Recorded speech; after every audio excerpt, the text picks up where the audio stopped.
Secuelas.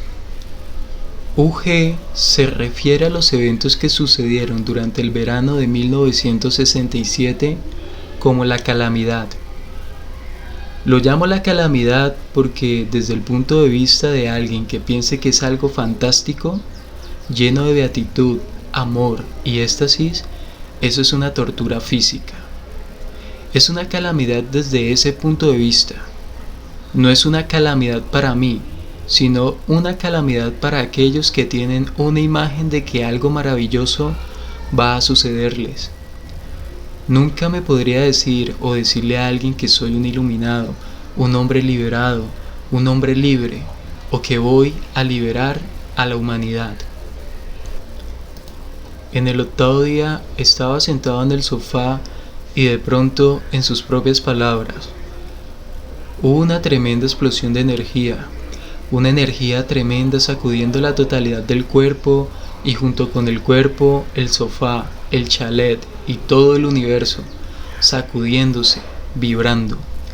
No puedes provocar ese movimiento, ya sea que viniera de afuera o de adentro, de abajo o arriba, no lo sabía, no podía ubicar la fuente. Eso duró por horas, no hubo nada que pudiera hacer para detenerlo, fue un desamparo total. Y continuó durante días. Durante 3 días, UG permaneció acostado en su cama, con su cuerpo contorsionándose de dolor. Fue, dice él, como si sintiera dolor en cada célula de su cuerpo. Explosiones similares de energía ocurrieron intermitentemente durante los próximos 6 meses, cada vez que se acostaba o relajaba. Es un proceso muy doloroso, es un dolor físico, tiene una forma y una modalidad propia, es como la crecida de un río. La energía que opera allí no siente las limitaciones del cuerpo, no le interesan, posee su propio impulso, no es una beatitud estática y toda esa basura.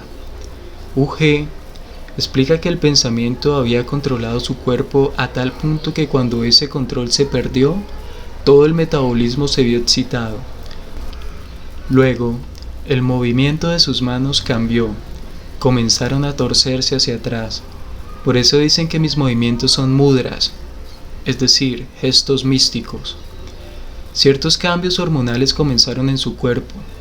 Ahora no sabía si era un hombre o una mujer. De pronto comenzó a salirle un seno en el lado izquierdo del cuerpo. Le tomó 3 años a su cuerpo entrar finalmente en un nuevo ritmo propio. Aquí, UG cuestiona el valor de esa descripción para el mundo. Leer sobre ello podría ser peligroso porque la gente podría tratar de imitar las manifestaciones externas del proceso. La gente tiene la tendencia a simular esas cosas y creer que algo les está pasando. Sus amigos observaron hinchazones a lo largo de su torso, cuello y cabeza, en esos puntos llamados chakras. Esas hinchazones de varias formas y colores aparecen y desaparecen a intervalos regulares.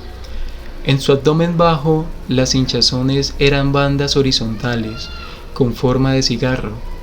Arriba del ombligo había una hinchazón muy marcada con forma de almendra, una hinchazón azulada, como un gran medallón en el medio de su pecho. Estaba coronada por otra hinchazón más chica también, con forma de medallón, color marrón, rojiza en la base de la garganta. Esos 2 medallones estaban como suspendidos de una hinchazón, con forma de anillos, azul, marrón y amarillo claro, alrededor de su cuello, como en los dibujos de algunos dioses hindúes. Había otras similitudes, su garganta se había hinchado según una forma que hacía que su barbilla pareciera descansar sobre la cabeza de una cobra, como en las imágenes tradicionales de Shiva. Apenas encima del tabique de la nariz había una hinchazón blanca con forma de loto. Por toda la cabeza los pequeños capilares sanguíneos se expandieron, formando patrones de nudos como en las cabezas de algunas estatuas del Buda, como los cuernos de Moisés, y los místicos taoístas. Dos grandes y pronunciadas hinchazones aparecían y desaparecían periódicamente. Las arterias de su cuello, azules y con forma de serpiente, se expandieron y subieron hacia su cabeza. UG dice que su cuerpo es afectado por todo lo que sucede a su alrededor. Cualquier cosa que pase allí también está sucediendo aquí. Es solo la respuesta física. Eso es afecto. Uno no puede evitar eso, por la sencilla razón de que la armadura que uno ha construido alrededor se ha destruido, y entonces esto es muy vulnerable a todo lo que sucede. En sus charlas con médicos, UG descubrió que las glándulas endocrinas estaban ubicadas exactamente en los mismos lugares en donde los hindúes especularon que estaban los chakras. La glándula timo, según se dice, está muy activa cuando uno es niño.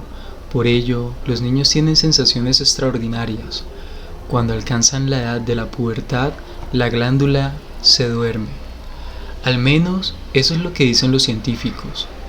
Cuando esta especie de explosión sucede dentro del cuerpo, a la cual se refieren las escrituras como nacer de nuevo, la glándula se activa automáticamente de manera que las sensaciones extraordinarias aparecen de nuevo.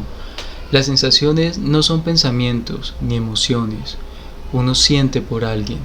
Si alguien se lastima, esa lastimadura se siente aquí. No como un dolor, pero la sensación está. Uno dice automáticamente ¡aus! Hay un incidente en la vida de Uge que ilustra esto. Una vez estaba en una plantación de café en el sur de la India. Por alguna razón, una madre empezó a pegarle a su hijo. Estaba furiosa y le pegó tan fuerte al niño que casi lo mata. Alguien le preguntó a Uge, ¿por qué no interferiste y la detuviste? Uge contestó, yo estaba parado ahí, estaba confundido. ¿Por quién tenía que sentir lástima? ¿Por la madre o por el niño? Ambos estaban en una situación inadecuada. La madre no podía controlar su furia y el niño estaba desamparado. Luego encontré un montón de marcas en mi espalda correspondientes a las marcas de los golpes que recibió el niño, así que yo también fui víctima de esa golpiza. UG dice que eso fue posible porque la conciencia no se puede dividir. Con este afecto no queda lugar para que uno se sienta y juzgue a alguien. Este es otro incidente. Fue a mediados de los 70 cuando UG estaba visitando las colinas de Goa del norte. Varios de sus amigos de Bombay estaban con él. Una mañana lo visitaron un grupo de personas. Estaban todos sentados junto al pie de una colina. Valentina vino a reunirse con el grupo, pero cuando vio que el camino era accidentado y patinoso, decidió volverse a la cabaña. Entonces comenzó una discusión entre la gente acerca de qué habría hecho cada uno si Valentina se hubiera resbalado. UG no dijo nada. Después de un rato, Valentina volvió y se aventuró cuesta abajo por el camino para reunirse con el grupo. De hecho, se resbaló y cayó. Nadie se levantó ni hizo nada para ayudarla, ni siquiera la persona que venía detrás de ella. UG le señaló que no hicieron nada aunque todos habían dicho que la ayudarían. Uno de los miembros del grupo le dijo a UG, ¿cómo es que tú mismo no hiciste nada? UG contestó, nunca dije que lo haría. Sí, no obstante, ¿quieres ver de qué forma me involucré en este evento? Y se remangó la manga del pantalón. Resultó que tenía magulladuras en sus rodillas similares a las que encontraron en la rodilla de Valentina. Todos quedaron boquiabiertos. UG dijo que esos eventos no tenían ninguna importancia. UG dice que el tercer ojo, el así llamado chakra ajna, es la glándula pituitaria. Una vez que se termina la interferencia del pensamiento, esta glándula se hace cargo de la función del pensamiento. Es esta glándula y no el pensamiento lo que le da las instrucciones o las órdenes al cuerpo. Quizás sea por eso que le llaman chakra ajna, es decir, comando. UG dice que existe una armadura interna construida por el pensamiento que nos impide que las cosas nos afecten. Como aquí no hay nadie que utilice el pensamiento como un mecanismo de autoprotección, el pensamiento se consume. Lo afecta un proceso de combustión, de ionización. El pensamiento es, después de todo, una vibración. Entonces, cuando esta ionización del pensamiento sucede, se produce una sustancia como una ceniza que a veces cubre todo el cuerpo. Se produce un calor tremendo en el cuerpo como resultado de esto. Una de las principales razones por las que Uge expresa la calamidad en términos pura y simplemente físicos y fisiológicos es porque no tiene contenido psicológico ni místico, ni connotaciones religiosas. Una cosa así, dice Uge, debió haberle sucedido a mucha gente. No es algo para lo que puedas estar especialmente preparado. No existe método de purificación ni sadhana necesario para que tal cosa te suceda.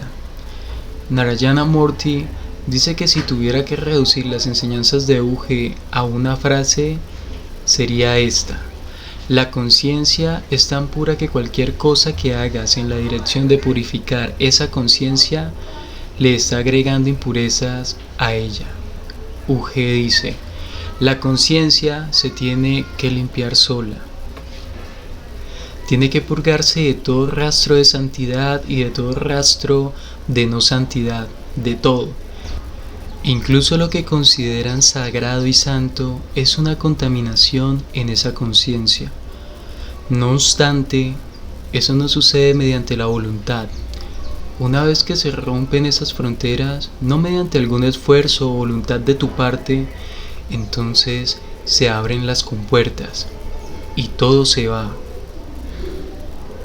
En ese proceso de limpieza, uno tiene todas esas visiones.